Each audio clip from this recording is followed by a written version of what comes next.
오늘은 로마서 강의 112번째 시간으로 로마서 10장 1절로 2절 말씀을 통하여 구원의 참 믿음은 올바른 지식에서 나옵니다 라는 제목으로 말씀을 전하며 오늘도 우리에게 주시는 은혜를 받고자 합니다.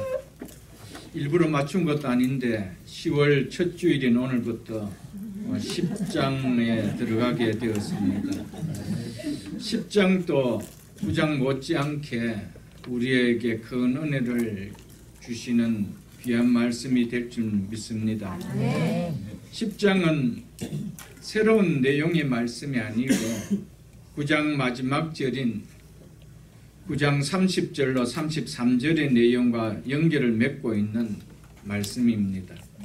즉 10장은 9장 30절로 33절에서 요약적으로 말했던 것을 상세히 밝히고 있는 내용입니다. 10장은 9장 30절로 33절의 세 절에 대한 주석격으로 진술되고 있는 내용이라 보시면 됩니다. 사도 바울은 9장 30절로 33절에서 믿음으로 의에 이르는 것과 더불어 믿음을 의지하지 않고 행위를 의지한 유대인들에게 있어서 예수 그리스도의 의를 얻는 구원의 보증자가 아니라 오히려 걸려 넘어져 부끄러움을 당하는 걸림돌이 될 수밖에 없다는 것을 말했습니다. 10장은 구체적으로 율법의 행위로 의에 이르려고 하는 것과 예수 그리스도에 대한 믿음으로 의를 얻으려고 하는 두 길을 비교하여 제시하는데 오직 예수 그리스도를 주로 신하고 믿는 자만이 구원을 얻게 된다는 것을 말해 줍니다.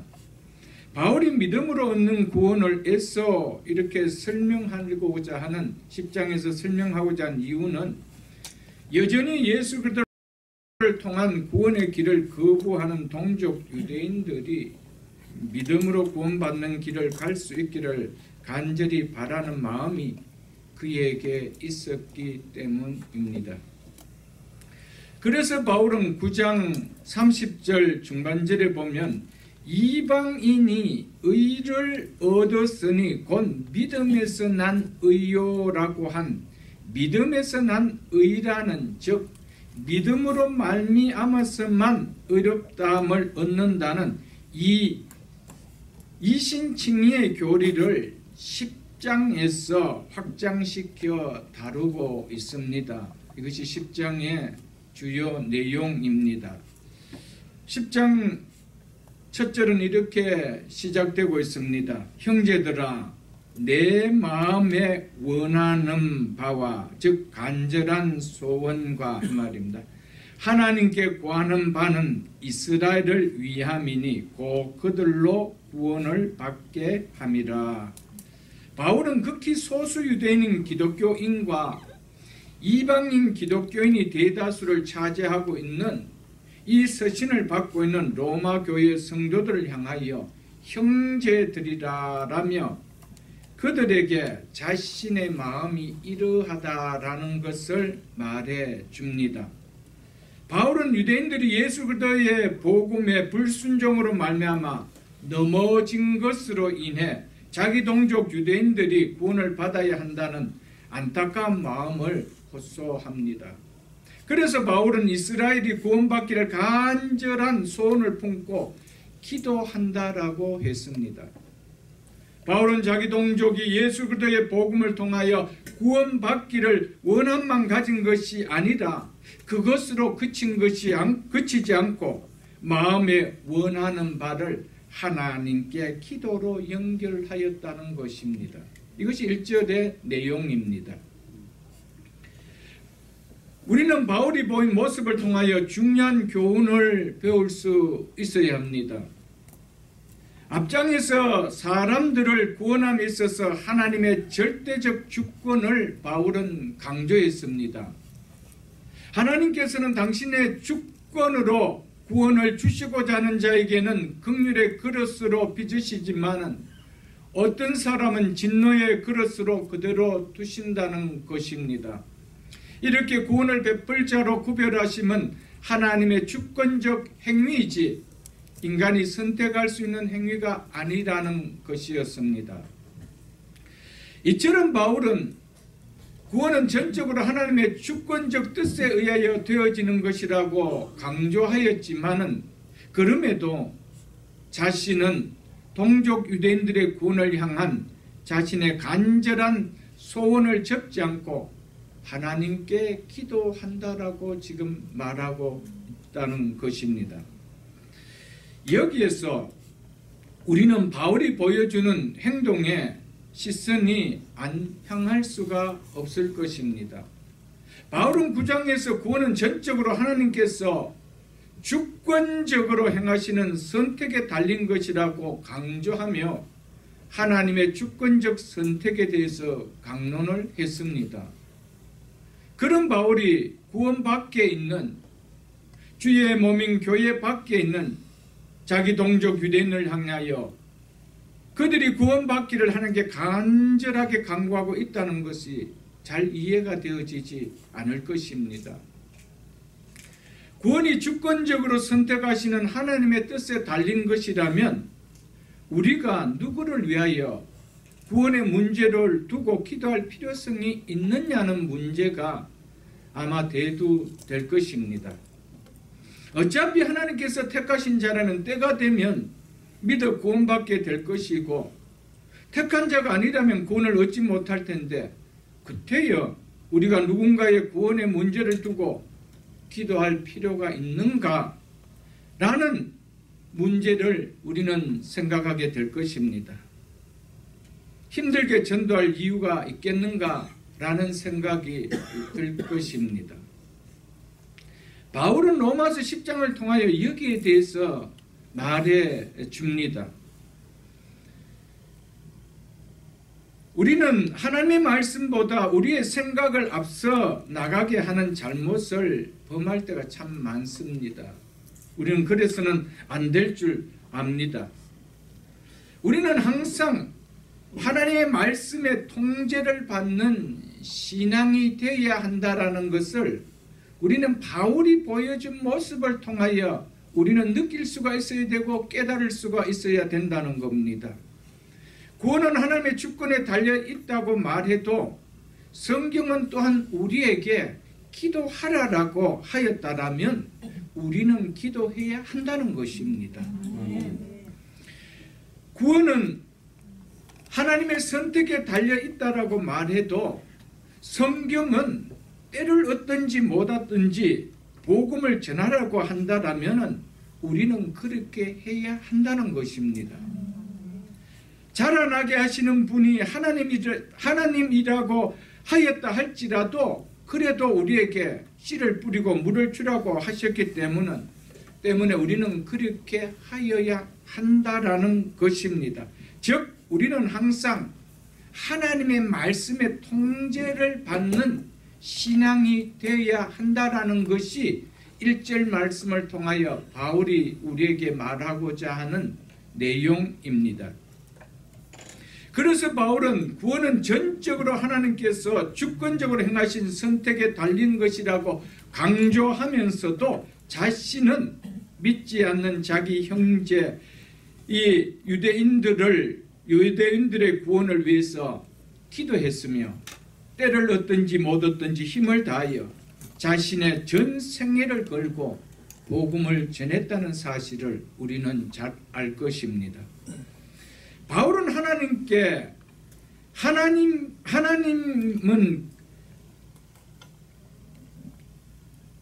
하나님께 하나님 그들이 택함을 받았습니까? 그들이 택함을 받지 않았습니까? 라고 묻지 않았습니다. 그걸 말하지 않았습니다. 다만 그들을 위하여 힘을 다해 하나님 그들이 구원받기를 내가 기도합니다 라고 했다는 겁니다. 우리는 많은 경우에 내가 아무리 기도한다 하더라도 저 영혼이 택함을 받지 않았다라면 내 기도한 것이 무슨 소용이 있나? 내가 전도한 것이 무슨 소용이 있나? 라고 하면서 자기 기도하지 않은가 자신의 전도하지 않음을 하나님께 넘겨진다는 것이죠. 그게 얼마나 죄인지 모릅니다. 하나님은 하나님 주권적 선택을 하신다고 말했지만 우리에게는 기도하고 전도하라고 했다는 사실입니다. 그렇기 때문에 우리에게 있어서는 하나님의 말씀에 통제받는 신앙이 되어야 한다는 것이 얼마나 중요하다라는 것을 하나님의 주권을 강력하게 강론했던 바울 자신이 보여줬다는 것이죠. 왜? 하나님은 때를 얻든지 못 얻든지 영혼들 위하여 기도하고 전도하라고 하였기 때문에 그 말씀에 또한 통제받고 그는 그렇게 하였다는 것입니다. 우리가 기도해야 될 이유가 어디 있습니까? 우리가 전도해야 될 이유가 어디 있습니까? 우리는 우리 주변에 누가 택함을 받았는지 받지 않았는지 내가 알지 못하기 때문입니다. 만일 여러분과 저가 내 가족 중에 내 이웃 중에 내 형제 중에 누구가 구원을 받기로 택함을 받은 자와 안 받은 자가 안다라면 구원의 문제로 기도할 이유가 있겠습니까? 구원의 문제를 두고 힘을 다하여 전도할 이유가 있겠습니까? 모르기 때문에 하나님께 매달리고 모르기 때문에 기도한다는 겁니다. 하나님의 주권적인 선택은 하나님만 아신다는 것이 우리에게는 복이라는 사실입니다. 우리가 안다라면은 우리는 비명을 지르고 살 수밖에 없습니다.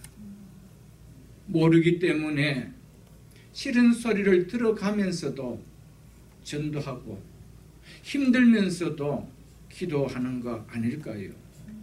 저도 모르기 때문에 끊임없이 기도하고 복음을 전하고 또 강조하여 전하고 믿으라고 외치는 거 아닐까요?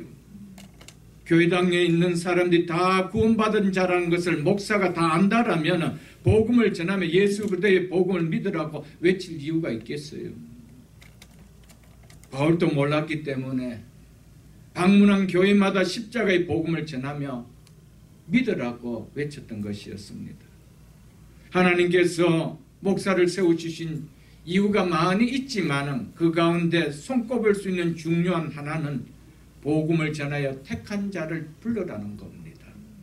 그것이 목사에게 맡겨주신 소명입니다. 그래서 목사는 때를 얻든지 못 얻든지 복음을 전한다는 사실입니다. 왜냐하면 하나님께서 택하신 자를 부르실 때는 반드시 복음의 진리를 듣게 하여 부르시기 때문에 복음을 전한다는 사실입니다. 8장 30절에 보면은 로마서 8장 30절에 보면은 또 미리 정하신 그들을 또한 부르시고라고 하고 있죠. 누구를 하나님께서 부르신다라고 합니까? 미리 정하신, 즉 미리 택하신 자들이라고 하죠. 그들을 왜 부르신다라고 합니까? 부르신 그들을 또한 의롭다 하시고라며 의롭다 하시기 위하여 그들을 부르신다라고 하죠. 그렇다라면 의롭다 하기 위하여 부르심의 목적이 의롭다 하기 위함이라면은 의롭다 할 수 있는 내용을 안전하고 부를 수 있느냐는 거예요. 없다라는 겁니다. 부르심의 이유가 그들을 의롭다 하기 위하여 부르는데 의롭다 할 내용도 주지 않고 부를 수가 있나요? 그건 없다라는 겁니다. 어렵다 할 수 있는 내용이 뭐라는 겁니까? 그것이 바로 복음이라는 것이죠. 하나님께서 당신의 기쁘신 뜻 가운데 주권적인 사랑으로 우리를 영원한 계획 아래 선택하셨습니다. 그리고 우리를 구원하시고 선택하심이 이 역사 속에서 드러나도록 하는 것이 우리를 부르심입니다. 부르심을 받은 이 시점에서부터 창세전에 우리를 택하신 계획이 실제적으로 연결되어지는 겁니다. 부르시기 전까지는 하나님께서 나를 창세전에 선택하였다 하더라도 그 선택이 나와는 연결되어지지 않았다는 겁니다. 언제 연결되어집니까? 복음으로 부름을 받을 때라는 것이죠. 그때 하나님께서 나를 창세 전에 선택하여 주셨구나라는 그 선택하심이 이 역사 속에서 연결이 되어지는 겁니다. 복음을 깨닫기 전에는 내가 어떤 존재인지도 모르고 살아갑니다. 내가 언제부터 하나님께서 나를 기억하고 계셨는지 나는 모르고 살아가는 것이죠. 그렇기 때문에 복음을 통하여 내가 예수 그리스도를 믿음으로 하나님의 자녀가 되어질 때, 그때 나라는 인생은 어쩌다가 이렇게 이 땅에 이 시대에 태어났구나가 아니고, 이 세계가 세워지기 전에 하나님이 나를 아시고 택하여 주신 그런 나라는 존재구나 라는 것을 내가 깨닫게 된다는 것이죠. 그러니까 나라는 존재가 얼마나 존귀해요. 이 지구가 태어나기도 전에, 내가 이 땅에 태어나기도 전에 하나님이 나를 알고 계셨다는 거예요. 그리고 나라는 이름 석자를 하나님이 기억하시고 택하여 주셨다는 거예요. 이게 놀랍지 않아요, 여러분? 근데 예수 믿고 이런 의롭다 칭해 주시기 위하여 나를 불러주신 사건 앞에서 부르심을 받았다라고 고백하면서 아무런 감동이 없다는 거 참 신기하지 않아요, 여러분? 내가 어머니 못해서 태어나기 전에도, 우리 어머니도 나를 기억하기도 전에 하나님이 나를 먼저 기억하시고 내가 너를 내 자녀로 삼아 선택해 줬다는데, 여기에 여러분들 울림이 없나요, 여러분들? 믿는다는 것에 대해서 정말 그 놀라움이 여겨지지 않나요, 여러분들? 하나님께서는 택하신 자를 부르실 때 반드시 예수 그리스도의 복음으로 우리를 의롭다 해주시는 그분의 의가 전달되어질 수 있는 예수 그리스도의 복음으로 우리를 전합니다. 여러 차례 본 말씀이지만 데살로니가후서 2장 13절을 한번 보겠습니다. 335쪽입니다. 신약성경 335쪽. 데살로니가후서 2장 13절로 14절 보겠습니다. 13절 중간절부터 제가 읽어드리겠습니다. 하나님이 처음부터 너희를 택하사, 여기서 처음부터는 말은 창세전이라는 의미라고 말씀을 드렸습니다. 하나님이 창세전부터 너희를 택하사, 택하신 이유가 뭐라고 하는지 보십시오.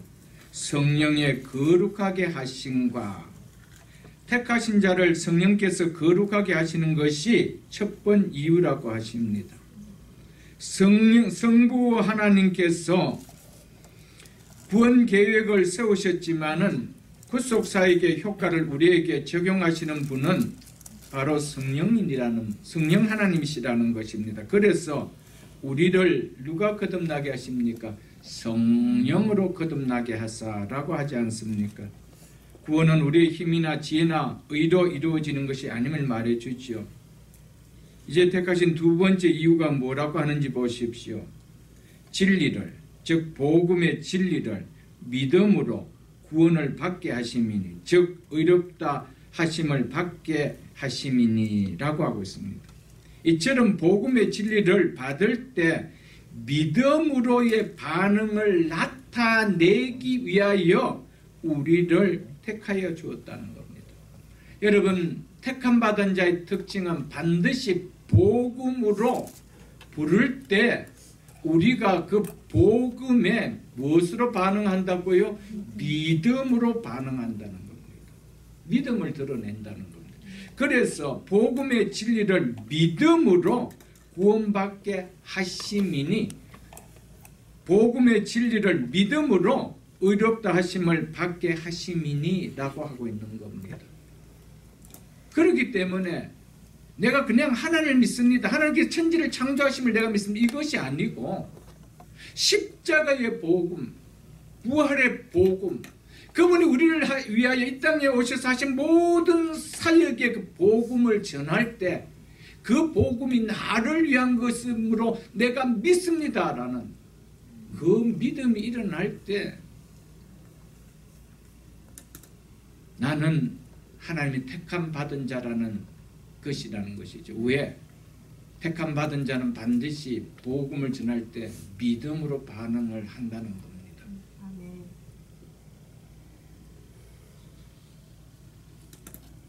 왜 믿도록 하기 위하여? 왜냐하면은 하나님께서는 우리를 믿도록 하기 위하여 택해 줬습니다. 내가 너를 믿도록 하기 위하여 택해 줬다는 겁니다. 그래서 나는 복음을 전할 때 믿음의 반응이, 믿습니다라는 반응이 안 나타날 수가 없다는 것이죠. 반드시 나타난다는 겁니다. 세상 사람들은 그 복음 참 미련스럽다, 그것을 어떻게 믿어? 라고 걸림돌이 되는 우리에게는 그것은 하나님의 은혜요, 하나님의 지혜요, 하나님의 능력이라는 겁니다. 그것이 믿어진다는 겁니다. 왜? 우리를 믿도록 하기 위하여 택하신 것이기 때문입니다. 그래서 하나님은 자신 있게 전도에 미련한 것을 가지고 십자가의 도를 가지고 믿는 자를 택하게 하셨습니다. 그 내용만 본다면 누구 한 사람 믿을 사람이 있겠어요? 하나님이 인간이 되셨대. 그것도 천의 몸을 통하여 인간으로 오셨대. 그게 누가 믿어질 수 있는 이야기라는 거예요. 2000년 전에 십자가에 죽으신 그 예수가 이 땅에 그를 믿는 모든 사람이 시대를 초월해서, 그 다음에 공간을 초월해서, 세대를 초월해서 인정을 초월해서 믿기만 하면 구원받는다는 그 이야기가 믿어질 만한 내용인가요?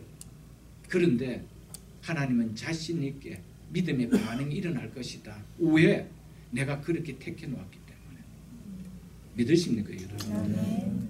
믿어졌다는 것은 내 실력이 아니요. 그렇기 때문에 하나님이 믿도록 해 주셨기 때문에 우리에게 일어난다는 겁니다. 아멘. 이 사실이 얼마나 감사하고 놀라운지 몰라요, 여러분들. 우리가 생각할 때, 야, 이런 문제를 내면은 누가 한 사람 풀 사람이 있겠는가 하죠. 풀 사람이 있겠는가 하는데 푸는 사람이 있어요. 왜? 이미 답을 아는 사람들. 우리에게 그 내용이 들어올 때 내가 믿어지는 것이 아니고 성령께서 믿게 해주신다는 것이죠. 그래서 믿도록 하나님은 성령까지 수단을 보내주셨어요. 그게 하나님의 계획입니다. 그러니까 얼마나 예수 믿는다는 것은 심오한지 몰라요. 놀라운지, 깨달으면 깨달을수록 벌쩍벌쩍 뛰어지는 진리라는 것을 우리가 깨닫게 되는 거 아닐까요, 여러분들? 부르신 그들 또한 의롭다 하시고 라는 이 하나님의 구원 계획이 이루어지도록 하기 위하여 우리를 택하였다는 것입니다. 예수 그리스도께서 행하신 십자가의 복음이 믿어지지 않고는 어렵다 할 수 없기 때문에, 하나님은 그렇게 구원을 세우셨기 때문에 택하신 우리를 부르실 때는 반드시 복음으로 부른다는 사실입니다, 여러분들. 이것이 하나님이 세우신 구원 계획입니다. 그래서 14절을 보십시오. 이를 위하여, 이렇게 하기 위하여 어떻게 하셨대요? 우리의 복음으로, 즉 우리가 전한 무엇으로요? 복음으로 너희를 부르사라고 하고 있습니다. 이 사실 믿으십니까? 여러분은 어떻게 해서 예수 그리스도를 믿게 되고 하나님을 믿게 되었고 하나님의 자녀가 되었습니까? 전한 복음을 믿음으로지요. 이 사실을 받아들이십니까? 여러분, 복음을 믿지 않고는 하나님과 어떤 연결도 되어지지 않습니다. 하나님의 생명과 어떤 연결도, 하나님의 시간과 어떤 연결도 되어지지 않는다는 사실을 우리는 기억해야 됩니다.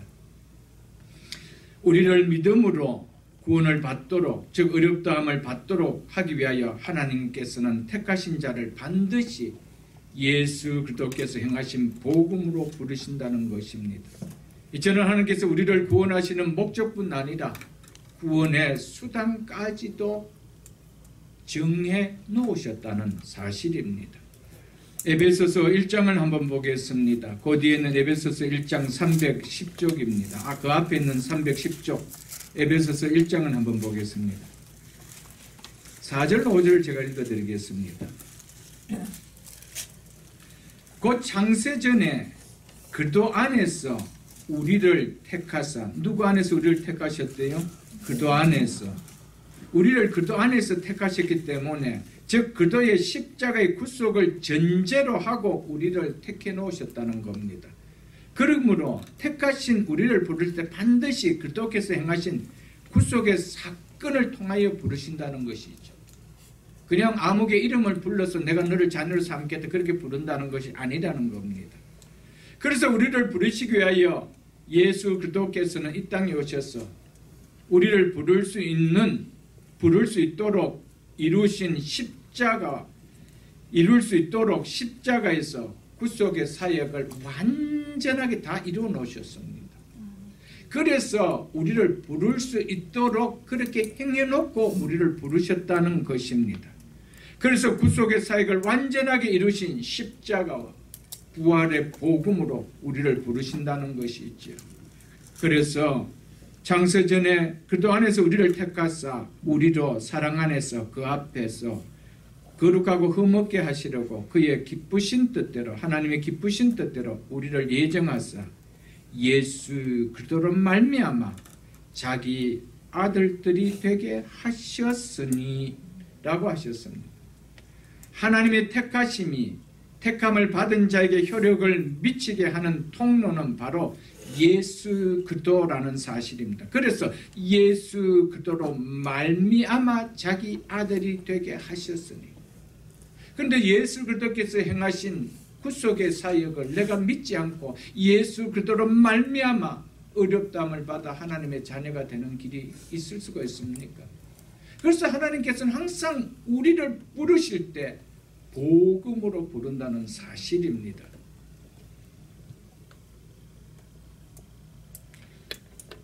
하나님은 예수 그리스도 안에서 우리를 택하여 주셨습니다.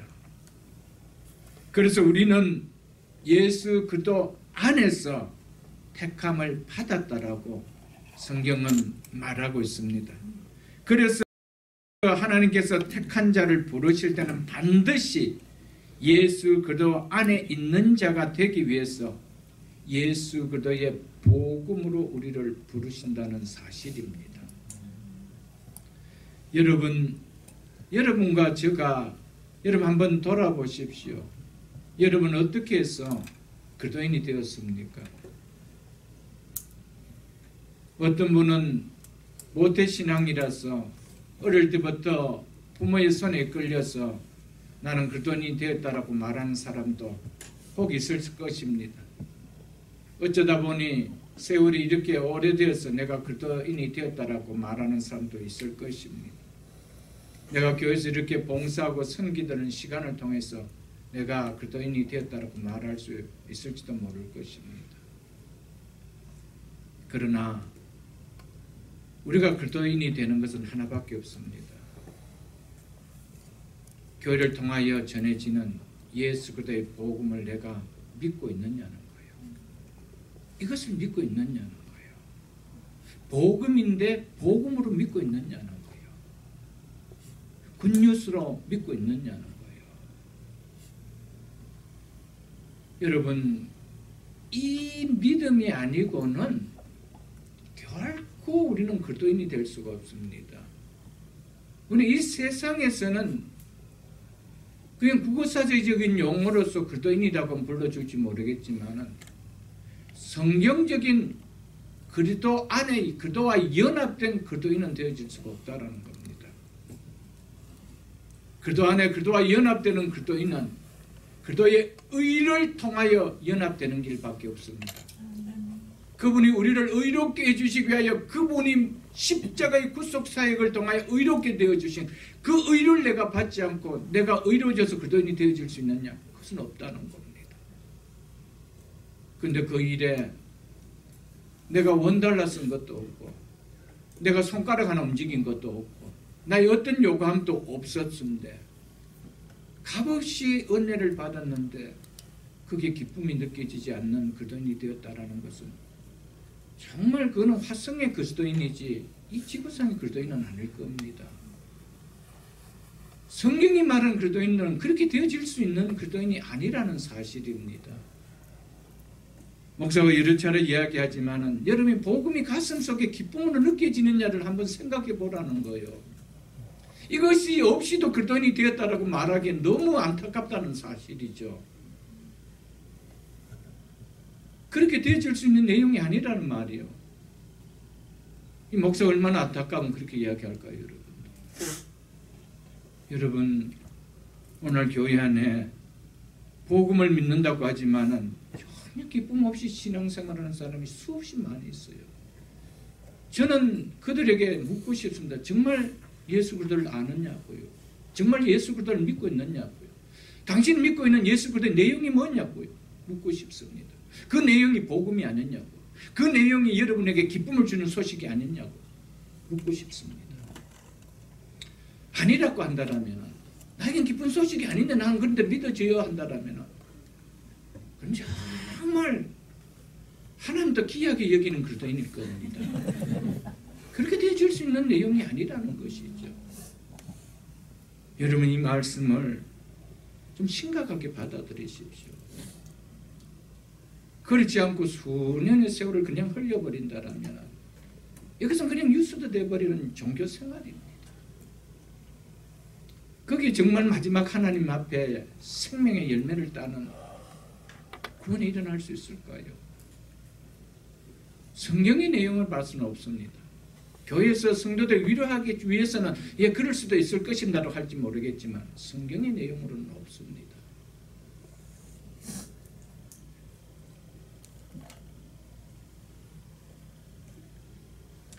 그러므로 하나님은 택하신 자들, 믿는 자들을 통하여 복음을 전하지 않고도 구원하실 수가 없도록 세워놓으셨습니다.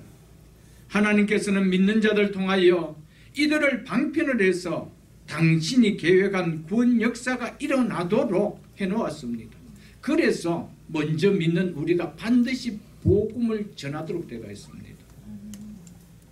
그래서 믿지 않는 열국을 향하여 선교사들이 가서 복음을 전하는 것이죠. 하나님께서 왜 천사들을 보내서 믿게 하지 못할까요? 왜 하나님께서 말씀 한마디로 우주를 창조하신 하나님께서 말씀 한마디로 구원받게 하지 못할까요? 하나님께서 반드시 복음을 듣고 구원받도록 하나님께서 그렇게 구원의 훈련을 세워놓으셨기 때문에 복음이 전해지지 않고는 받을 수가 없다라는 것이죠. 그래서 10장 14절로 15절을 보겠습니다. 누구든지 주의 이름을 부르는 자는 이면 예수 그리스도께 대한 신앙을 고백하는 자를 말합니다. 자는 구원을 받으리라. 그런즉 그들이 믿지 아니하는 이를, 즉 믿지 아니하는 예수 그리스도를 어찌 부르리요? 어떻게 부르리요? 이 말이죠. 듣지 못한 이를, 듣지 못한 예수 그리스도를 어떻게 믿으리요? 전파하는 자가 없이 어떻게 그 복음을 들으리요? 라고 했습니다. 그래서 15절 보십시오. 보내심을 받지 아니하였으면 어찌, 즉 어떻게 복음을 전파하리요? 기록된 바 아름답도다 좋은 소식을 전하는 자들의 발이여 함과 같으니라. 이처럼 누군가를 통하여 예수 그리스도를 나의 주 나의 구원자로 부를 수 있도록 복음을 전하는 전도자들의 아름다운 발이 있었기에, 그 복음을 듣게 되었기에 여러분과 제가 믿는 자로 나올 수가 있을 수가 있었다는 겁니다. 140년 전 우리 조선 땅에 복음을 들고 온 선교사들이 없었다라며, 그리고 선교사를 보내고 그 복음을 듣고 믿는 자가 일어나도록 기도하는 성도들이 없었다라면 누가 예수 그리스도를 나의 주 나의 구원자로 부르는 그리스도인이 한국 땅에서 일어날 수가 있었겠습니까? 없었습니다. 저도 누군가를 통하여 복음을 들었기 때문에 예수 그리스도를 믿는 그리스도인이 되었고, 또 이 복음의 빚진 자로 마음이 여겨졌기에 이 복음을 전하는 자로 설 수가 있었다는 겁니다. 그래서 이 복음을 듣고 누군가는 또 복음을 소중하게 여기는 하나님 백성이 되는 역사가 일어나지 않았습니까? 복음을 전하지 않고는 이런 역사가 일어날 수가 없다라는 것을 성경은 우리에게 말해주고 있습니다. 하나님께서는 어떤 사람이 복음을 전파하고 전한 복음을 듣는 사람이 있게 하고 그리고 전도의 열매가 있도록 또한 기도를 통해서 그 일이 일어나도록 정해 놓으셨다는 사실입니다. 이것이 하나님께서 정해 놓으신 구원의 플랜입니다.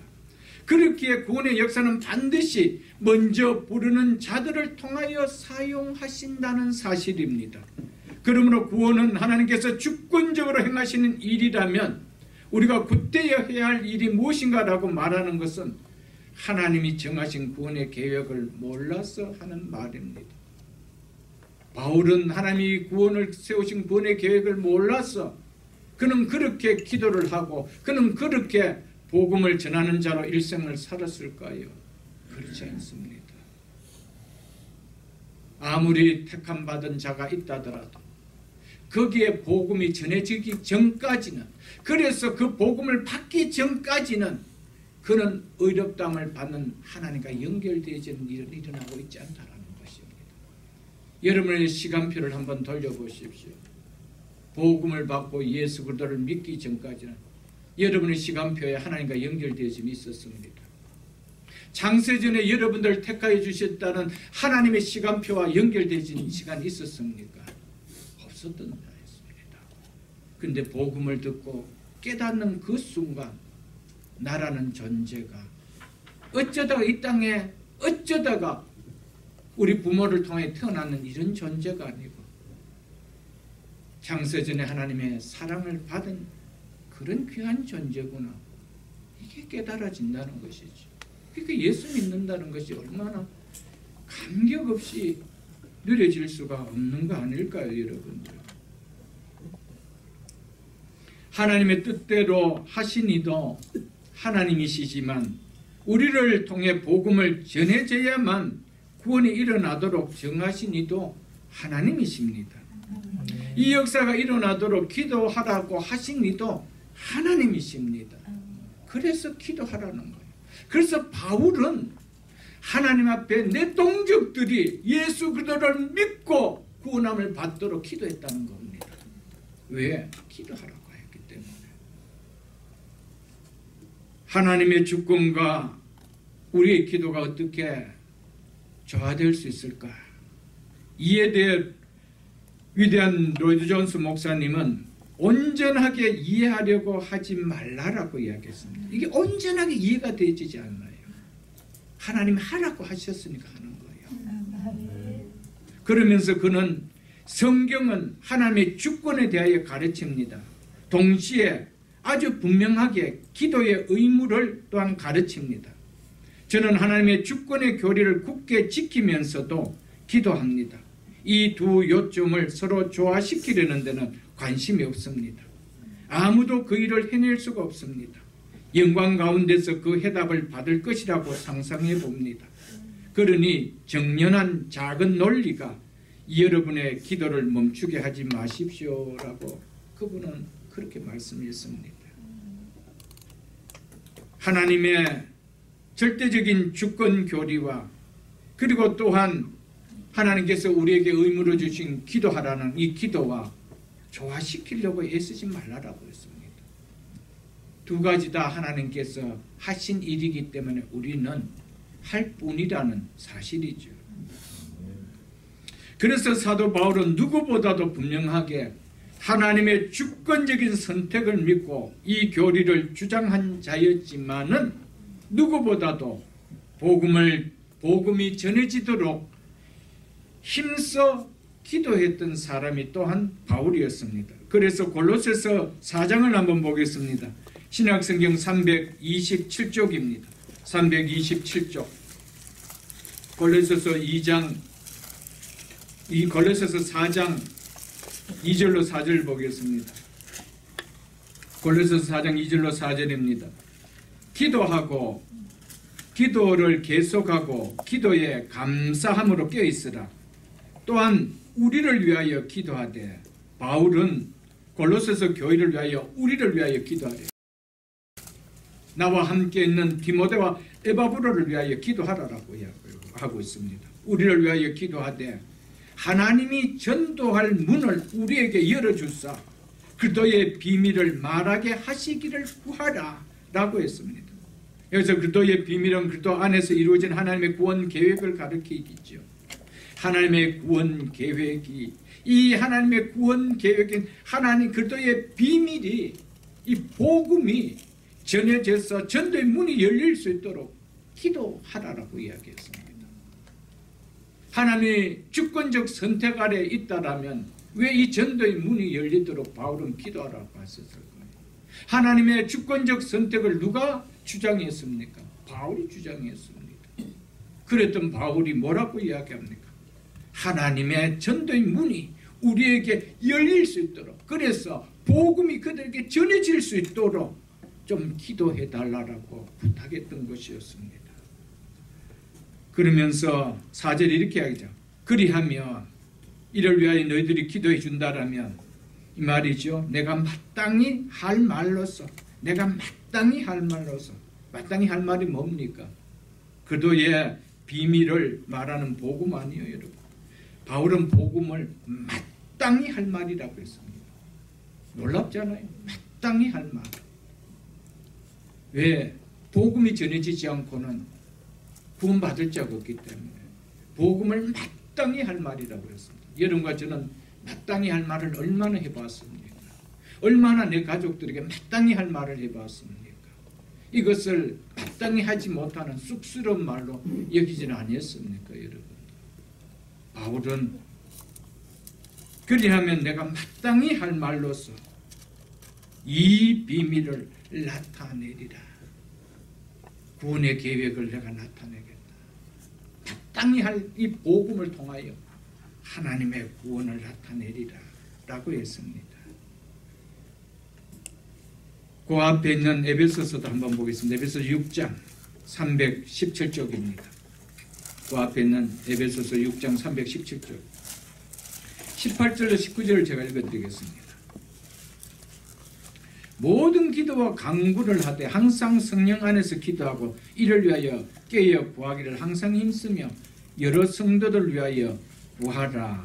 그러면서 19절에 이렇게 또 너희가 누구를 위하여? 나를 위하여 구할 것은, 에베소 교회 성도를 위하여 나를 위하여 기도해 달라고 이야기했습니다. 그 기도의 내용이 뭐라고 하겠습니까? 내게 말씀을 주사 나로 입을 열어 복음의 비밀을 담대하게 알리게 하소서 할 것이니 라고 했습니다. 이것을 위하여 나를 위해 기도해 달라고 했습니다. 바울은 9장에서 말한 것처럼 한 사람도 하나님께서 선택하여 주지 않으면 구원받지 못한다고 하나님의 절대적인 주권을 강조한 사람이었습니다.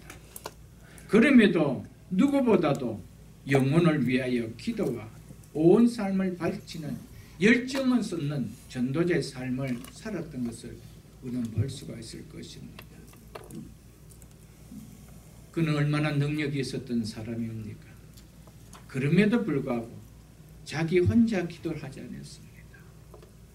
연약하게 보이는 골로새 교회 성도들 향하여, 에베소 교회 성도들 향하여 전도의 문이 열릴 수 있도록 나를 위하여 기도 좀 해달라. 왜 그럴까요? 기도의 파워를 알았기 때문에. 하나님의 역사는 기도를 통하여 일어난다는 것을 바울은 알았기 때문입니다. 여러분들이 기도하지 아니하고, 여러분들이 복음 전하지 않는다라면 내 가족은 그냥 죽는 거예요. 그냥 죽을 수밖에 없습니다. 그러나 여러분들이 기도하고 여러분들이 복음을 전한다라면 그 기도의 능력이 내 가족을 살립니다. 그 복음이 내 가족을 살린다. 여러분 이 땅에 복음을 전하지 않았더라면, 복음을 전하는 선교사를 보내고 성도들이 기도하지 않았더라면 택감 받았다고 할지라도 한 사람이라도 구원받을 수가 있었을까요? 없었습니다. 하나님은 당신의 택함 받은 자를 우리의 기도를 통하여 함께 연합하여 역사한다는 사실을 기억하십시오. 그래서 바울은 기도했던 것이었습니다. 얼마든지 자기 혼자라도 기도할 수 있었는데 기도의 협력을 구했습니다. 그만큼 기도의 능력을 함께하는 것이 힘이라는 사실을 알았습니다. 여러분, 합심하여 기도한다는 것이 얼마나 힘인 줄 아세요, 여러분들? 아멘. 여러분, 기도가 여러분들 뭐 아무것도 아닌 것처럼 여러분 보입니까? 여러분의 가족 속에 구원받은 자가 일어나지 않는다라면 한편은 여러분의 책임이 되어질 수도 있을 것입니다. 왜요? 내가 기도하지 않고 내가 전하지 않았기 때문에. 바울은 자기를 죽이려고 했던 동족 유대인들을 위하여 간절하게 기도했습니다. 나를 죽이지 않고 나를 사랑하는 내 간족을 위하여 나는 얼마나 기도해 보았습니까? 아직 믿지 않는 내 영혼을 위하여 얼마나 기도해 보고 얼마나 전도해 보았습니까? 하나님 택해 주셨으면 언제가 믿겠지. 그는 모든 것을 책임을 하나님께 맡기는 무책임한 행동입니다. 바울은 그렇게 행동한 적이 없었습니다.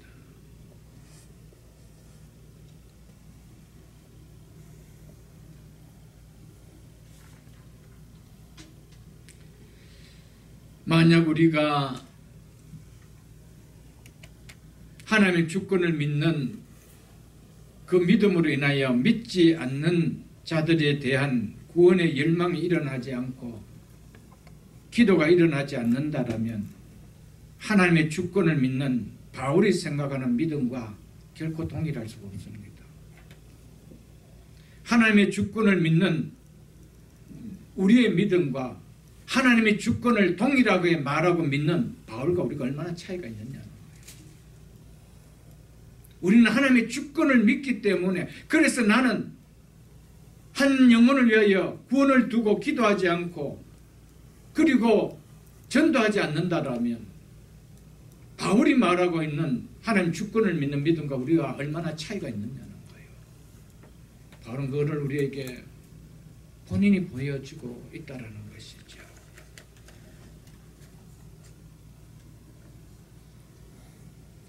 만일 우리가 그렇게 생각이 되어진다면 우리는 분명 하나님의 주권 교리를 믿는 바울이 전하고 있는 그 믿음을 온전하게 이해하지 못하고 있다라고 보시면 되어질 것입니다.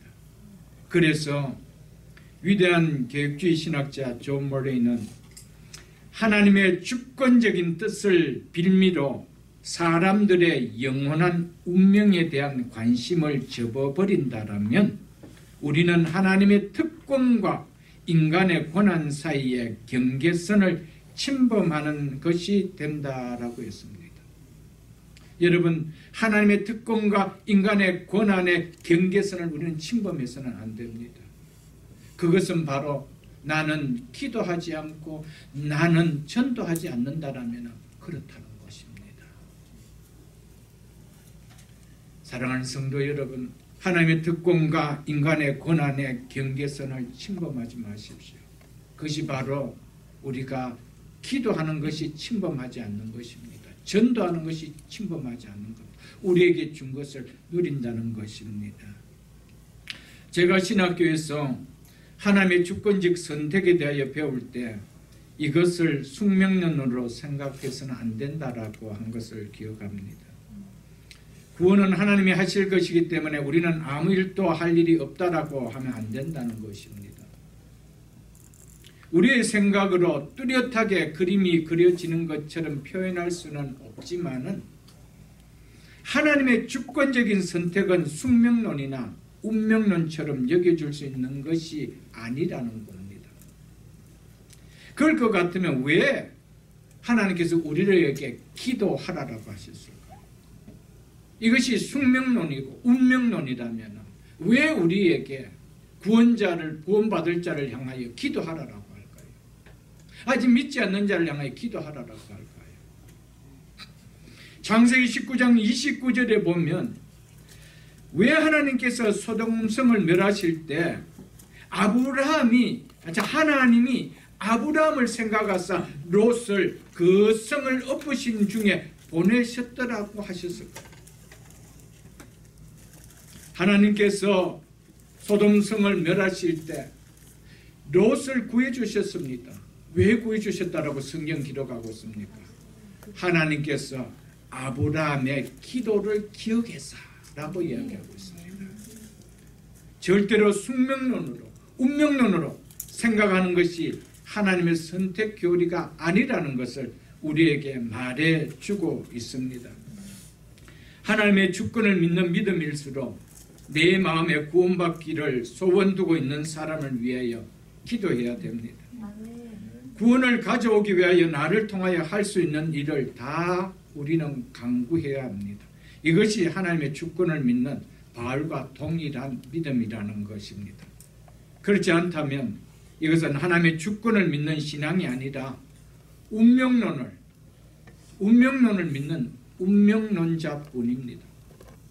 하나님은 사람을 절대로 그런 기계로 만드시지 아니었다는 사실을 기억하십시오. 하나님께서는 우리의 구원을 주권적인 선택, 하나님 편에서는 우리의 구원은 주권적인 선택이지만 우리의 편에서는 구원은 전도와 기도의 결과로 주어진다는 사실입니다. 그렇게 하나님의 주권을 물리칠 수 있는 운명론처럼 우리는 여겨져서는 안 됩니다. 내가 아무리 전도해봤자 하나님께 택하주지 않았다라면 내가 그동안 보냈는 시간과 쏟았던 그 정력은 다 헛된 것이 아닌가, 우리는 그렇게 생각할 때가 참 많죠, 여러분. 한 번이라도 그렇게 해보고 그런 말은 하면 참 좋은데 얼마나 여러분들 우리는 하기 싫은 것을 교묘하게 하나님의 교리를 파고들고 할 때가 참 많습니다. 사랑하는 성도 여러분, 하나님은 우리를 운명론자로 만들지 않았습니다. 그것이 하나님이 선택했다는 선택 교리가 아니라는 것입니다. 그렇게 하나님은 우리에게 기도하라고 하셨습니다. 마치 사과를 그리듯이 뚜렷하게 이 사과라는 그림을 모양을 그리는 것처럼 하나님의 선택 교리를 우리가 이해할 수는 없지만 그렇게 뚜렷하게 이해되질 수는 있는 것이 아니라는 겁니다. 여기에는 많은 우리의 생각을 넘어서는 것이 있다는 겁니다.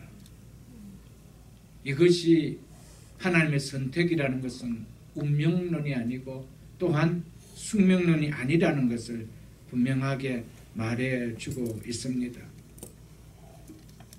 만일 바울이 우리의 구원이 하나님 편에서 운명론적인 주권적 선택이었다라면 바울은 결코 9장으로 마쳐야 하고 우리 편에서의 기도와 전도를 말하는 10장을 결코 쓸 이유가 없었습니다. 10장은 우리에게 기도와 우리에게 복음 전하는 것을 이야기해 주고 있습니다. 하나님의 주권적 선택이 결코 물리칠 수 없는 운명론으로 숙명론으로 받아지는 것이라면 하나님께서 우리에게 결코 기도하라고 하시지 않았다는 것입니다. 그래서 아브라함의 기도를 생각하사 롯을 건져주셨다는 말씀을 성경에 기록할 이유가 없다라는 것이죠. 그렇기에 이 하나님의 주권적 선택을 칼로 두부를 자르듯 A면 A고 B면 B다라고 말할 수 있는 것이 아니라 그 속에는 우리의 생각의 영역을 넘어서는 신비함이 내포되어 있다는 사실을 우리는 하나님께서 우리를 통하여 기도하라는 이 말 속에 담을 수 있어야 한다는 것입니다.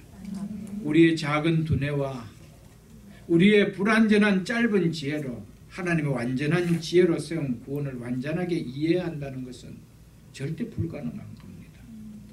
그러므로 우리의 불완전한 짧은 지혜로 하나님의 경이로운 완전한 지혜를 온전하게 알 수 있다라는 것은 불가능한 일입니다. 그것을 알아야 또 알아야만 믿어질 수 있다는 것은 교만입니다. 알아질 수가 없습니다. 하나님의 지혜와 우리의 지혜는 차이가 납니다. 우리는 똑같은 피조물이라도 유치원의 생각과 우리의 생각이 같을 수가 있습니까? 여러분의 자녀들의 생각과 아버지의 생각이 같아질 수가 있습니까? 그걸 말한다 해도 어린 자녀가 아버지의 말뜻을 이해하지 못하는데 우리가 어떻게 피조물이 완전하신 하나님의 뜻을 다 이해할 수가 있나요? 그걸 다 이해해서 믿으려고 할 수 있나요? 그 자체가 교만인 것이죠. 우리는 그저 하나님의 말씀에 순종을 보이기만 하면 되는 자들입니다. 구원은 하나님이 선택하지 않으셨다면 아무도 받을 수 없다고 하셨기에 우리는 그렇게 받아들이면 됩니다. 그리고 또 영혼의 구원을 위하여 기도하고 전도하라고 했다면 그 말씀 그대로 또 순종을 우리는 보이면 되는 것입니다. 이것을 어떻게 조화시킬까? 이게 조화가 안 돼. 이게 아무리 생각해도 조화가 안 돼. 여러분, 조화가 안 돼. 언제까지 조화가 안 됩니까? 죽을 때까지 조화가 안 돼. 조화가 안 되다는 삶 속에 있다가 내 가족 다 잃는 거예요. 내 형제 다 잃는 거예요. 한 교회도 서지 못하는 거예요. 우리는 하나님의 말씀에 그냥 순종만 보이면 되는 거예요. 하나님의 말씀에 통제함을 받으면 되는 거예요. 그것이 오늘 바울이 1절을 통하여 우리에게 주고자 하는 중요한 메시지입니다. 자기가 9절까지 그렇게 줄기차 하나님 주권을 이야기하면서 그 주권과 뭔가 이 조화를 이루지 못하는 나는 그들을 위하여 기도하고 있다 라는 모습을 통하여 우리에게 이것을 보여주고 있다는 것이죠.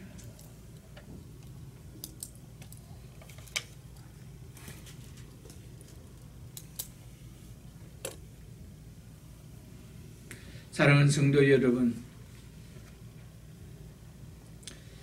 우리는 아직 구원받지 못하고 있는 다수의 자기 동족에 대한 바울의 안타까운 마음에서 나오는 간절한 기도를 보면서 나에게는 어떤 생각이 들어집니까? 혹시 나에게 아직 구원받지 못하고 있기에 안타까운 마음으로 간절한 기도가 나와야 할 사람들의 생각이 내리에 스치지는 않습니까? 내 한 사람의 간절한 기도가 아브라함의 기도로 롯을 구한 것처럼 구할 수 있다면 그 기도가 어찌 귀한 기도가 아니 될 수 있을까요? 무엇과 바꿀 수 없는 소중함이 되지 않을까요? 안타까움이 느껴진다면 그 안타까움을 마음에 안고 기도하십시오. 주 안에서의 수고는 결코 헛되지 않다라고 말씀했습니다. 형식적인 기도 말고요. 안타까운 마음에서 우러나는 기도. 내 아이들이 아프면은 저 아이 낯설고 싶어서도 안타깝게 의사 선생님을 찾아가서 어떻게든지 우리 아이 좀 살려달라고 나서달라고 하는 애봉처럼 내 형제 내 가족 중에 믿지 않고 멸망의 길로 가는 것을 본다라면 그 옷자락을 붙들고 안타까운 심정으로 기도함이 있어야 되지 않을까요, 여러분들? 사랑하는 성도 여러분, 내 주변에 그것도 내가 사랑하고 나와 가까이 있는 자 중에 아직 구원받지 못한 자가 있는데도 불구하고 그것이 안타깝게 여겨지지 않다면 내가 구원받았다는 것이 그렇게 귀하게 느껴지지 않기 때문에 그렇다는 겁니다. 내가 구원을 받았는데 구원받지 안 받는 사람을 봤을 때 그게 안타깝게 여겨지지 않는다면 내가 구원받은 것이 참 구원받은 믿음이 맞는가 하면 생각해 보라는 거예요. 정말 내가 구원받았다면 구원받지 못한 사람이 아니 안타깝게 느껴질 수 있을까요? 내가 구원받았다는 것이 별로 대수롭게 여겨지지 않기 때문에 구원받지 않는 내 형제를 볼 때, 내 가족을 볼 때 별로 안타깝게 여겨지지 않는 거예요. 내가 구원받았다는 것이 얼마나 감격으로 와닿는다라면, 그것이 얼마나 소중하게 와닿는다라면 아직 이 구원을 받지 못하는 내 가족들을 향하여 볼 때 안타까운 마음이 안 일어날 수 있겠어요, 여러분들? 사랑하는 성도 여러분, 그래서 나에게 복음이 되지 않으면은 다른 사람에게 복음으로 전해지지 않는다는 겁니다. 나에게 복음으로 와닿지 않는 그 복음이 어떻게 다른 사람에게 복음으로 전해질 수 있어요, 여러분들? 그래서 어떤 분은 뭐 우리가 그렇게 존경하는 분은 아니지만 워치만이는 그런 이야기를 했습니다. 내가 십자가의 은혜를 경험하지 못하고 십자가의 은혜를 전할 수 없다라고 이야기했습니다. 전한다 해도 십자가의 은혜는 흘러갈 수 없다라고 이야기했습니다. 일리 있는 이야기예요, 여러분들. 여러분, 복음이 나를 복음으로 만들어야 돼요. 복음은 나를 바꾸습니다. 복음은 나를 변화시킵니다. 내가 바뀌어지고 내가 변한 것이 너무나 감격스럽고 너무나 소중하기에 이 복음을 전하는 거예요. 내가 복음으로 바뀌어지지 않았고 그것이 소중함도 깨달아지지 않는데 어떻게 너는 이 복음 받고 바뀌어지라고 전할 수가 있겠어요, 여러분?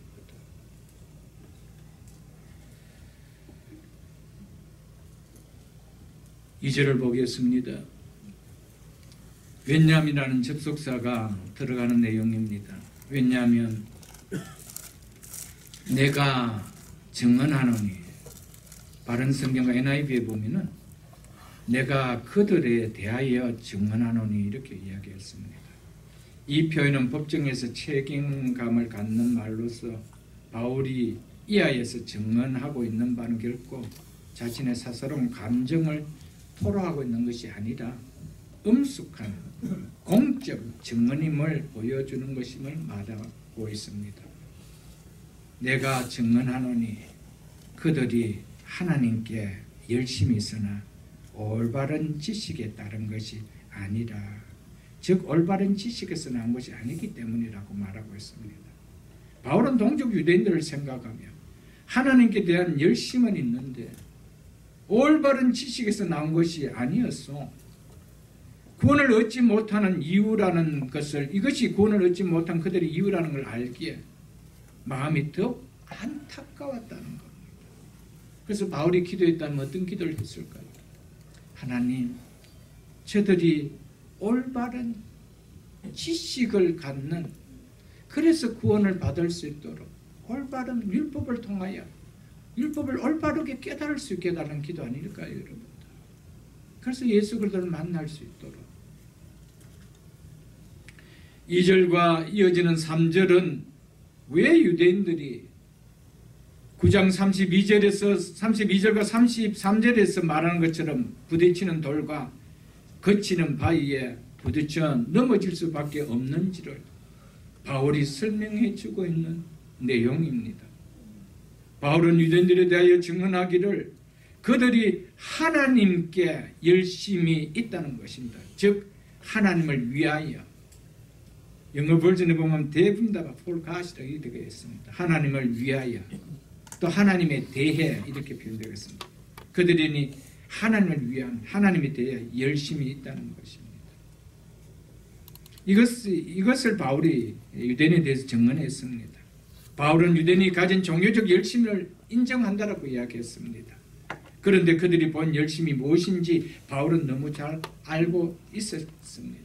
왜냐하면 바울은 지난날 자신의 체험을 통하여 유대인의 열심이 어디서 나온 열심인지, 그 열심이 무엇인지 그거 알았기 때문입니다.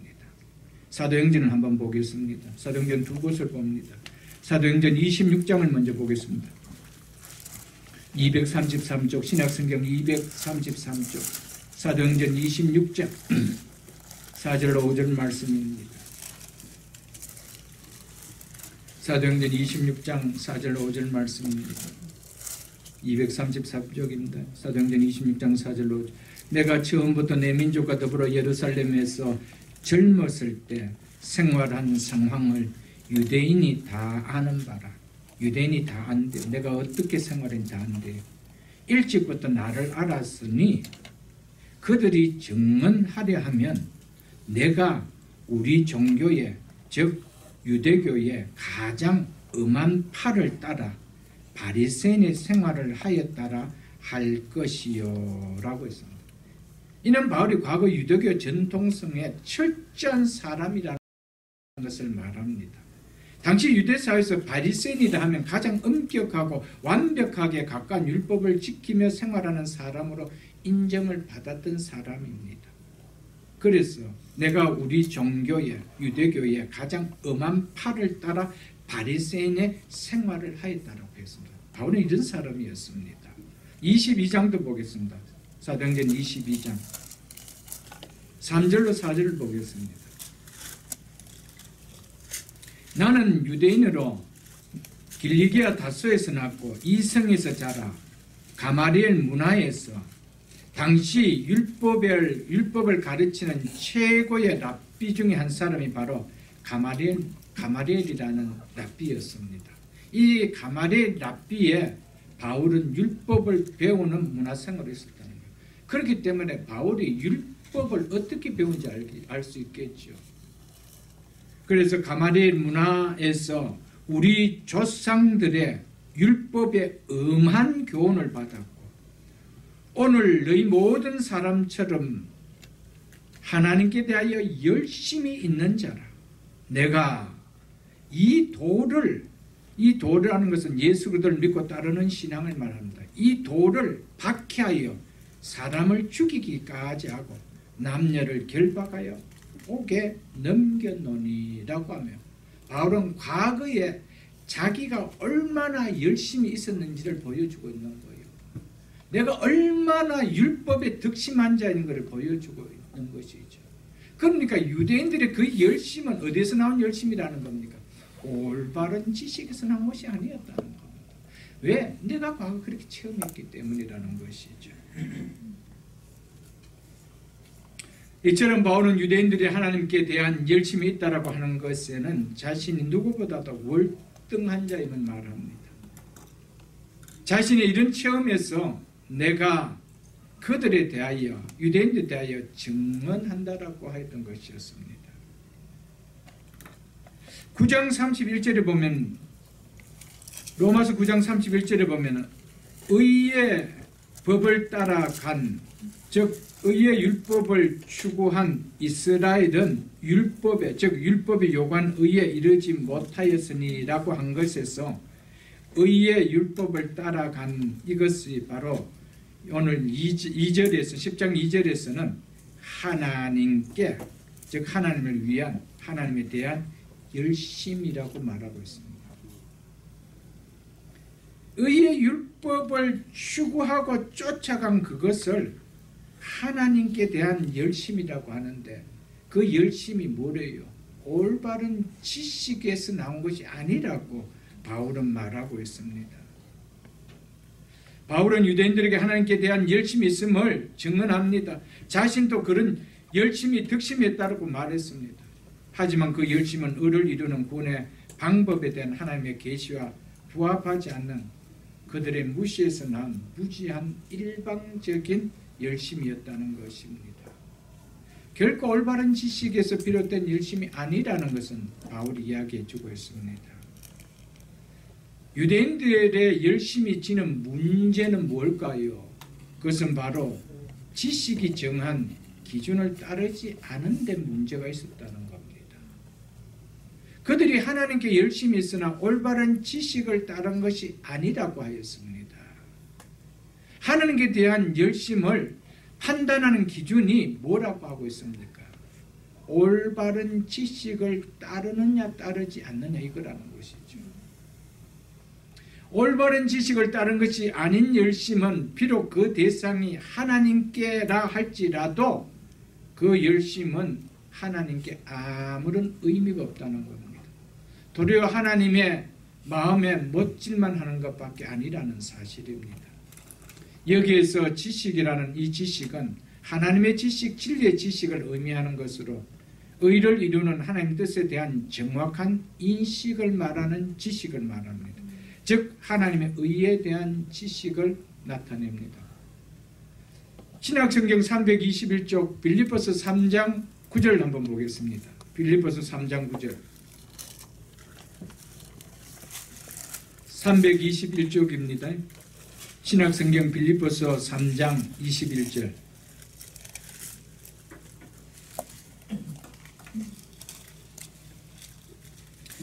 빌립보서 3장 9절입니다. 빌립보서 3장 9절 321쪽입니다. 그 안에서 발견대로 하미니 내가 가진 의는 율법에서 난 것이 아니요 바울이 자신이 가진 의는 율법을 지키는 행위에 의해서 가지게 된 것이 아니라고 이야기하고 있습니다. 뭐라고 말하고 있는지 계속 보십시오.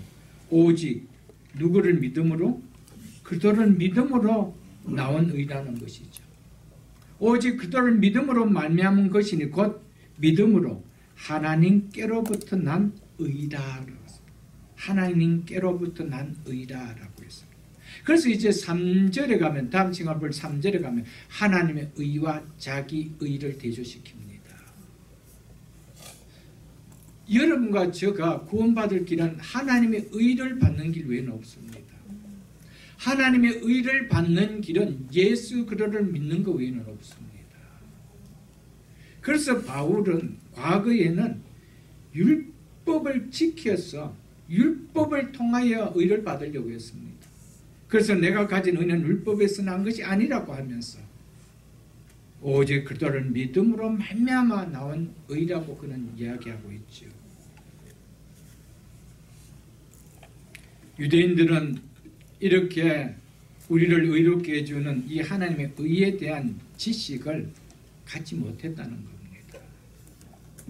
그러니까 바른 지식을 갖지 못한 열심이라는 그 시간이 얼마나 낭비되는 시간이에요. 그리고 결국은 멸망길로 가니까 그게 얼마나 아쉬워요, 여러분. 여러분, 우리가 그렇습니다. 올바른 믿음을 가진 올바른 지식에서 나온 믿음이 아닌 가운데서 생긴 그 열심들이 결국 우리를 어떻게 할 거예요, 여러분들? 하나님 기쁘시게 하는 것이 될까요? 그렇지 못합니다. 여러분, 오늘 교회 안에 우리 모든 신앙의 그 많은 기준과 척도들을 교회 일을 많이 하는 사람으로 생각합니다. 그 사람을 믿음이 참 좋다라고 생각할 때가 참 많습니다. 그런 기준에 비춰본다면 유대인을 따라갈 수 있을까요? 바리새인을 따라갈 수 있을까요? 오늘 우리에게도 동일합니다. 올바른 지식에서 나오는 열심이 아니라면 그 열심은 참 힘들게 합니다, 여러분. 뒤에서 계속 보게 되어질 것입니다, 여러분들.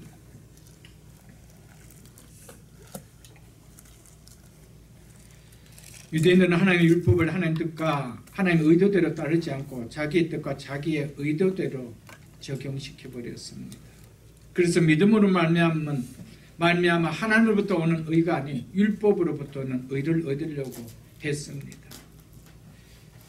철저하게 완벽하게 율법을 지켜 행함으로 의를 얻으려고 했다는 것입니다. 이건 그들의 하나님에 대한 열심의 지식이 얼마나 잘못된 지식에서 출발했다는 것을 우리는 알 것입니다. 율법의 목적은 인간을 예수 그리스도에게까지 인도하는 초등교사의 역할을 하는 것임에도 불구하고 그것을 보지 못하고 그들은 표면에 집착하여 율법 그 자체에 매여버렸습니다. 그래서 문자적으로 된 내용을 지킴으로써 구원에 이르는 것으로 착각했습니다. 나중에 랍비들은 유대인들의 유전과 정통이라 불리는 613개의 조항의 법 조문을 만들어 이것을 율법화해서 지키도록 또한 만들었습니다. 유대인들은 안식을 그래서 철저하게 지켰습니다. 오리길, 즉 1마일 이상 걸으면 그것은 죄라고 그들이 규정을 만들어 버렸습니다. 성경에 그런 말이 없는데 그들이 규정을 만들어 봤습니다. 무화과 나무 잎 2장 이상을 들면 짐을 드는 것으로 그들이 율법화 시켜버렸습니다. 손바닥에 밀을 놓고 비비면 그것은 일로 간주해버렸습니다. 이 정도로 법조문을 만들어 지킬 만큼 철저하게 문자적으로 안식일을 지켰습니다. 그러나 정작 안식일의 주인 되신 예수 그리스도는 알아보지 못했습니다. 그게 얼마나 비참해요. 철저하게 안식일을 지키고 자기들이 성경은 율법은 부족하다고 해서 조항까지 만들어서 안식일을 지켰는데 안식일의 주인 대신 예수님은 알아보지 못했다는 거예요. 그게 얼마나 비참해요, 여러분들. 그들은 성전을 우상화시킬 만큼 성전을 사랑하고 성전을 귀하게 여기고 성전 중심 생활을 했습니다. 그럼에도 불구하고 성전 대신 예수 그리스도가 오셨을 때 그 성전 대신 예수 그리스도를 헐어버리는 일을 해버렸습니다. 그분이 성전보다 더 크신 분이라는 것을 알지 못했습니다. 왜요? 지식이 없었어. 그들은 율법을 보며 율법을 열심히 지킨다고 하면서도 율법의 완성자 예수님이신 것을, 완성자가 예수님이시다는 것을 깨닫지 못했습니다. 왜 그럴까요? 지식이 없었어. 여러분, 우리가 그렇습니다. 교회 아무리 오랜 신앙동안 다닌다 하더라도 올바른 하나님의 말씀을 깨닫지 못한다라면 그 열심 내는 것이 하나님 얼마나 아프게, 마음을 아프게 한다는 사실을 우리는 깨달아야 됩니다. 이처럼 구원을 보장하는 영적 지식의 결로로 유대인들은 하나님을 위한 열심은 오히려 하나님과의 온전한 교제를 함에 있어서 방해를 낳는 결과밖에 나지 않았습니다. 바른 말씀의 지식이 아닌 자기 생각화한 영적 지식의 무지에서 나온 열정과 열심은 오히려 하나님의 나라의 일을, 하나님 교회의 일을 그르칠 수 있으며 방해하는 걸음돌이 될 수 있다는 겁니다. 그래서 그들이 하나님께 열심히 있으나 올바른 지식에서 나온 것이 아니라고 하셨음을 우리 이 말씀을 통하여 좀 깨달을 수가 있어야 됩니다. 오늘 이 말씀을 통해 또 한 가지 깨달을 수 있어야 되는 것은 분명한 지식은 우리를 가만두지 않는다는 겁니다. 유대인들을 통하여 바르지 못한 지식도 이렇게 열정을 갖게 한다면 어떻게 바른 진리의 지식을 깨닫는 자인데 열심히 없을 수가 있을까? 지식은요, 머리에 담아주지 않습니다. 지식은 우리를 의지로 이끌어가는 겁니다. 그게 지식입니다, 여러분들. 그런데 오늘날 교회 안에는 지식을 전부 다 머리에만 담아두고 있죠. 그 지식이 한 번도 우리의 손발을 움직이게 하는 의지로 이끌어가지 못하고 있다는 것입니다.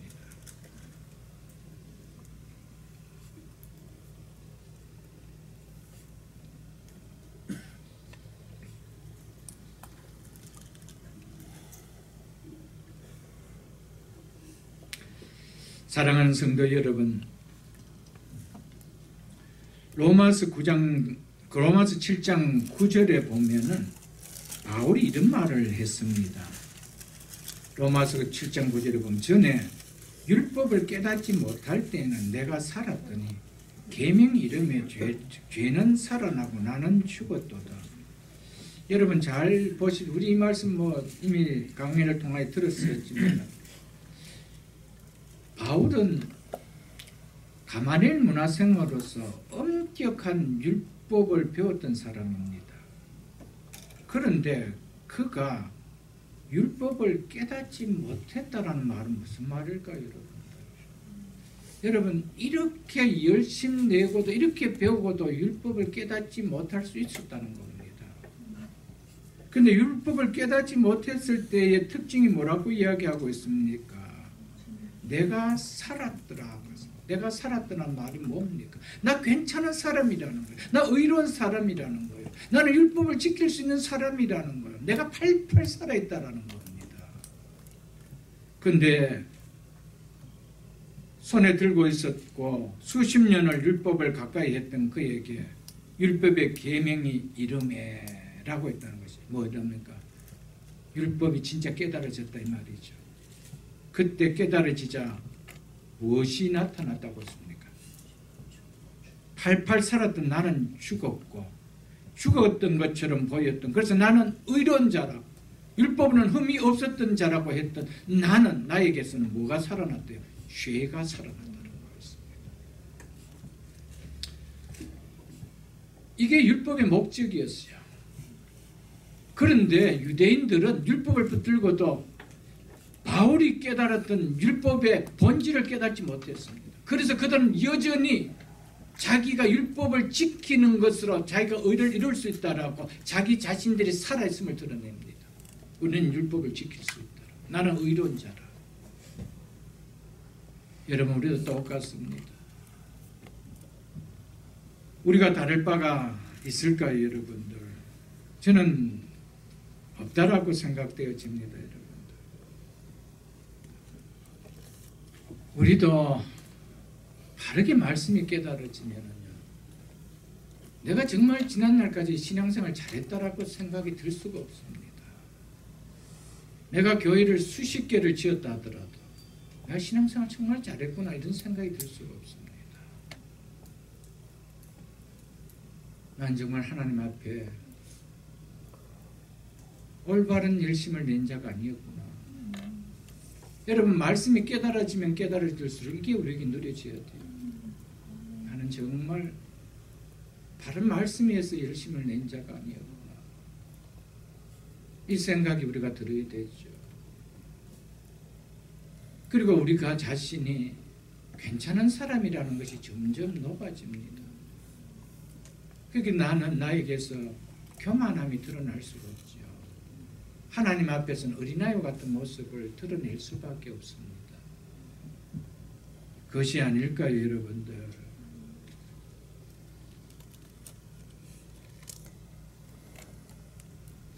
바울은 이 율법을 깨닫게 되자 무엇이 깨달아졌나 하면, 그래서 7장 24절에 이렇게 결론을 내고 있죠. 율법이 깨달아진 바울에게서 결론을 이렇게 내고 있습니다. 오라, 나는 공부한 사람이다. 비참한 사람이다. 이 사망의 몸에서 누가 나를 건져내랴. 이렇게 했습니다. 나는 괜찮은 사람이 아니라 나는 비참한 사람이다.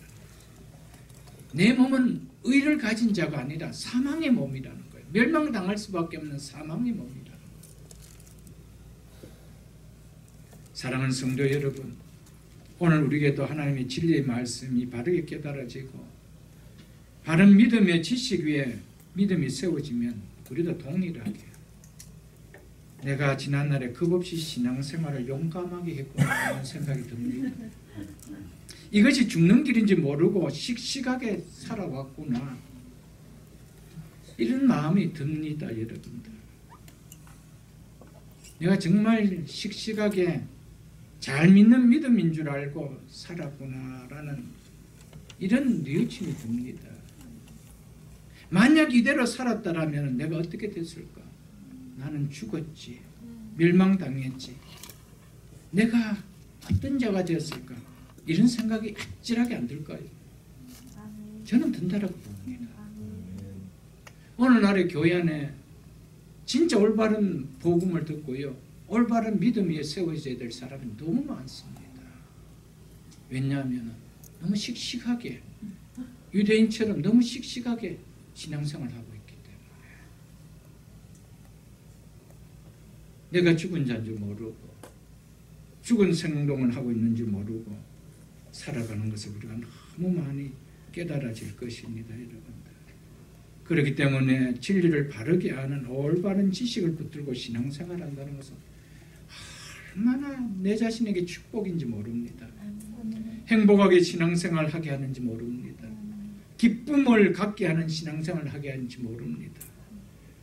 무엇보다 올바른 믿음은요, 올바른 지식 위에 세워진 믿음은요, 반드시 소망을 붙들고 신앙생활합니다. 소망이 없다라면 그 올바른 지식이 아니에요, 여러분들. 올바른 지식은 반드시 믿는 고울인 그 소망을 붙들고 되어야 했습니다. 그래서 우리에게는 겉사람은 후패하지나 우리가 겉사람은 후패하지나 날로 속사람은 새로워지기 때문에 우리는 결코 낙심하지 않는다. 우리 인생의 세월이 간다 하더라도 정말 소망을 붙든 믿음이라면 낙심할까요? 이제 몇 년밖에 안 남았는데 무슨 재미로 이 땅에 살고 이런 생각이 들까요? 우리의 믿음의 골이 뭐였습니까? 해분 가는 거 아니에요? 내 영혼이 구원받는 거 아니에요? 그 소망 붙들고 지금까지 살아왔는데 그 소망이 온데간데 없다는 거예요. 올바른 지식에서 한 믿음이 아니라는 것을. 사랑하는 성도 여러분, 로마서 12장 11절을 보겠습니다. 12장 11절에 바울은 이렇게 말하고 있습니다. 우리에게 부지런하여 게으르지 말고 열심을 품고 주를 섬기라고 말하고 있습니다. 계시록 3장 19절에도 보면은 물은 내가 사랑하는 자를 책망하여 징계하노니 그러므로 네가 열심을 내라 회개하라고 말했습니다. 사도 바울뿐 아니라 주님께서도 친히 믿음을 가진 우리를 향하여 열심을 내라고 하였습니다. 여러분, 정말 올바른 지식을 가진 믿음이라면 당연하게 열심이 나오는 것이 정상적인 믿음입니다. 그러나 그 열심이 올바른 지식에서 나오는 것이 아니라면 위험하다는 것을 우리는 2절을 통하여 받을 수 있는 메시지가 되어야 됩니다. 올바른 지식에 근거하지 않는 열심은 하나님의 의를 세우기보다 자기 의를 세우게 만드는 데 주력을 합니다. 하나님의 영광보다는 자기를 드러내는 데 그것이 쓰여집니다. 잘못된 열심의 특징을 우리는 오늘 좀 말씀을 통하여 듣고 말씀을 맺고자 합니다. 우리에게 있어서 잘못된 열심은 뭘까? 유대인들에게 잘못된 열심은 분명하게 드러났습니다. 올바른 지식에서 아닌 것이죠. 우리에게 잘못된 열심의 특징도 바로 올바른 말씀의 지식에서 세워진 믿음이 아닙니다. 거기에 나오는 특징은 뭐냐 하면은 그 열심을 통하여 자신의 변화된 모습을 드러내기보다 언제나 자신이 행한 일에 초점을 두고자 합니다. 나의 변화된 모습이 드러나기보다는 행하는 것이 드러나 보이게 하는 것에 초점을 두고자 한다는 겁니다. 이것이 올바른 지식에서 나온 믿음으로 본 열심이 아니라는 겁니다. 그래서 말씀을 통하여 자신이 변화됨이 자연스럽게 나타내기보다 자신이 하는 일이 드러나는 것을 훨씬 더 좋아합니다. 변화된 성숙한 그리스도인이 된 것을 나타내기보다는 그 일이 드러나는 것이 그로 인하여 자신을 드러내는 일이 된다면 그것은 잘못된 것이라는 겁니다. 변화된 성숙한 그리스도인의 모습을 드러내기보다 그 일이 드러나는 것으로 인해서 자신이 드러나게 된다면 그것이 바로 잘못된 열심에서 나온 것이라는 것이죠. 잘못된 지식과 잘못된 열심은 참으로 위험한 신앙입니다. 우리는 바른 하나님의 말씀과 바른 지식과 그에 따른 열심, 하나님의 뜻을 따르는 신앙생활을 하는지 늘 말씀 앞에 우리를 비춰보고 돌아봐야 됩니다. 주를 위한 우리의 열심은 내 자신의 은혜를 받아 이렇게 변화된 사람이 되었음을 드러내는 것이 목적이 되어야 됩니다. 이것이 바른 열심입니다. 내가 말로 표현할 수 없는 하나님의 은혜를 값없이 받은 자이기 때문에 나타나는 열심이 보여야 된다는 것이죠. 우리가 잘 아는 고린도전서 15장을 한번 보겠습니다. 282쪽입니다. 282쪽입니다. 고린도전서 15장 10절에 사도 바울은 이렇게 말씀했습니다. 그러나 내가 나아된 것은 하나님의 은혜로 된 것이니 내게 주신 그 은혜가 헛되지 아니하여 즉 헛되지 않았기에 내가 모든 사도보다 더 많이 수고하였으나 그러나 그것도 뭐라고 말씀하는지 보십시오. 내가 한 것이 아니요 오직 나와 함께 하신 은혜로다. 아멘.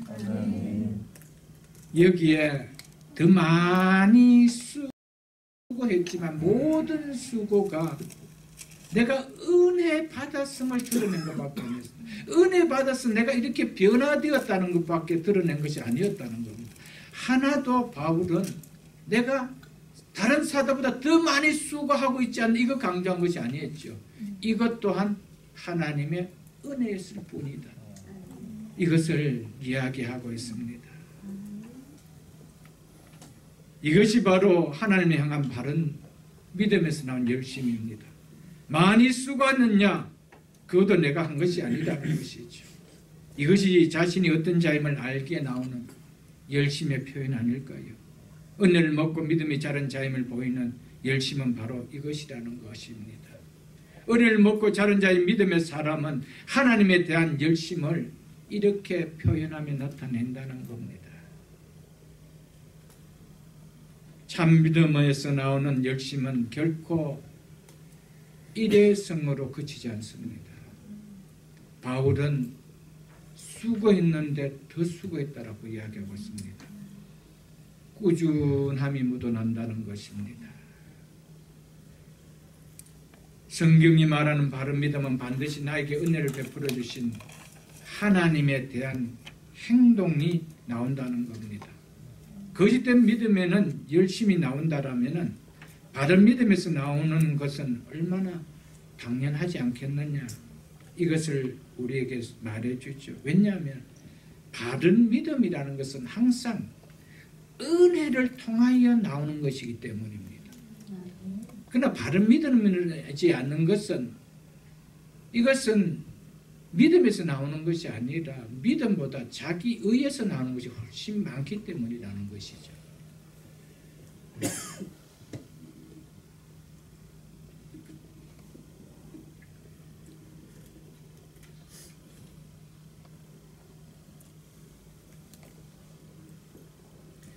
사랑하는 성도 여러분, 말씀을 정리하며 맺겠습니다. 믿음에는 세 가지 요소를 안고 있다라고 제가 참 여러 차례 말씀드리고 가르쳤습니다.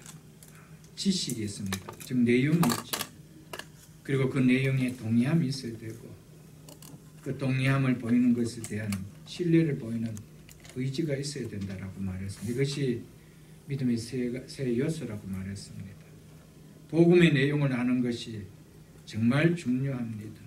그 복음의 내용을 이지로 받습니다. 그래서 받은 사람은 마음으로 그 복음을 믿고 그 복음을 믿는다라고 입술로 고백하며 동의함을 드러냅니다. 복음의 내용을 이지로 받아들이고 마음으로 믿어질 때 그 마음에 어떤 현상이 일어날까요? 이지로 받아들이는 복음의 내용이 마음을 감동합니다. 그래서 내가 믿습니다라고 고백하지요. 마음에 그 내용을 내가 받아들여요. 지적으로 내가 내용을 받아들여요.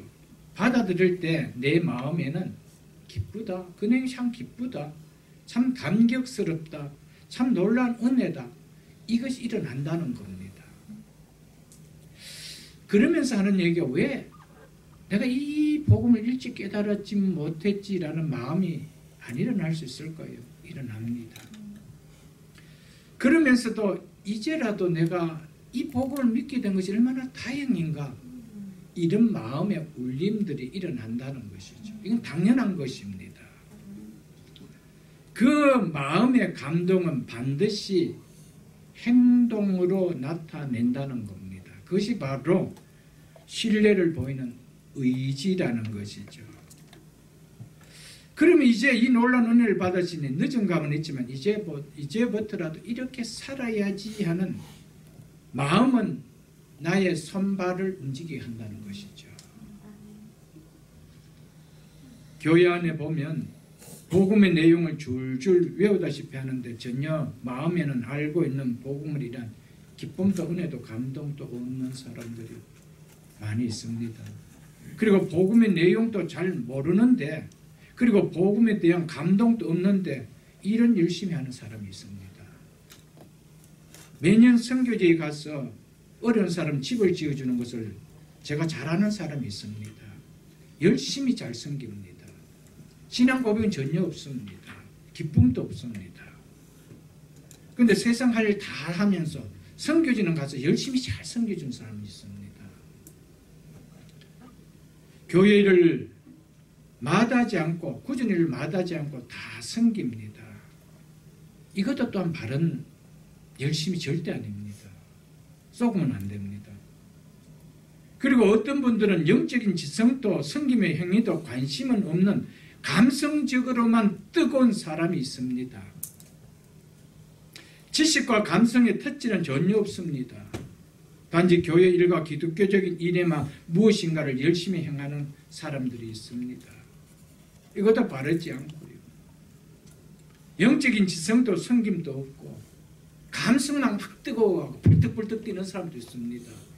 그것도 바른 열심이 아닙니다. 올바른 신앙은 절대로 그렇게 만들지 않습니다. 올바른 믿음은 은혜를 깨닫게 만듭니다. 반드시 하나님의 은혜를 깨닫게 만듭니다. 그 은혜가 나의 손발을 묶어두지 않는다는 것이죠. 그렇기 때문에 올바른 믿음은 지정의가 함께 인격이 움직입니다. 이게 안 움직여질 수가 없다라는 것을 우리는 깨달아야 합니다. 사랑하는 성도 여러분들, 만일 여러분과 저에게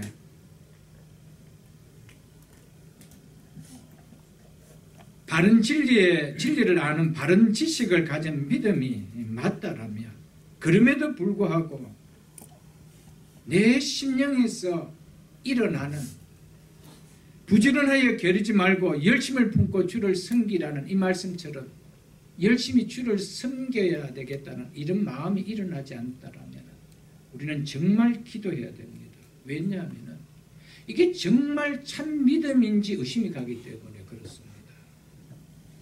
왜냐하면 내가 믿음을 갖게 하는 것은 성령이 갖게 하셨습니다. 성령이 나를 믿음에 갖게 한 것에 대해서 성령은 결코 우리를 잠잠하게 만들지 않는다는 겁니다. 그래서 여러분들의 가운데 부지런하여 게으르지 말고 열심을 품고 주를 섬기라는 이 사도의 말씀과 주님의 말씀처럼 아직 이런 부분에서 이런 올바른 신앙을 가졌다라고 하는데 열심히 일어나지 않는다라면 기도하십시오. 성령께서 믿게 하신 그 성령께서 나에게 의지까지 믿어질 수 있는, 움직여질 수 있는 참된 믿음으로 은혜가 누려지게 해달라고 기도하셔야 됩니다. 그 신앙으로 우리가 임종할 때 그대로 끝까지 간다라면 참 슬플 것입니다. 올바른 믿음은 올바른 지식에서 생기기 때문에, 올바른 지식의 뿌리 되기 때문에 그 올바른 지식은 반드시 우리를 의지 쪽으로 인도해 간다는 사실을 잊지 마십시오. 그렇기 때문에 우리가 교회당에 나오는 거고 찬송을 부르는 거고 예물도 드리는 거고 찬송도 부리지만은 또한 아울러 섬김의 일도 일어난다는 사실입니다. 말씀을 맺겠습니다. 참 구원의 참 믿음은 올바른 지식에 나온다는 이 말씀을 가지고 우리는 정말 참 믿음에 올바른 지식 위에 세워진 참 믿음인지 돌아보면서 나의 참 믿음을 드러내는 증거의 열심들이 바른 은혜 속에서 쏟아지는 열심인지 늘 점검해보면서 마지막 주님 오시는 날까지 우리의 열심을 올바른 지식 위에 세우는 게으르지 않는 힘을 내어 쏟는 열심의 신앙이 될 수 있기를 주의 이름으로 축복합니다.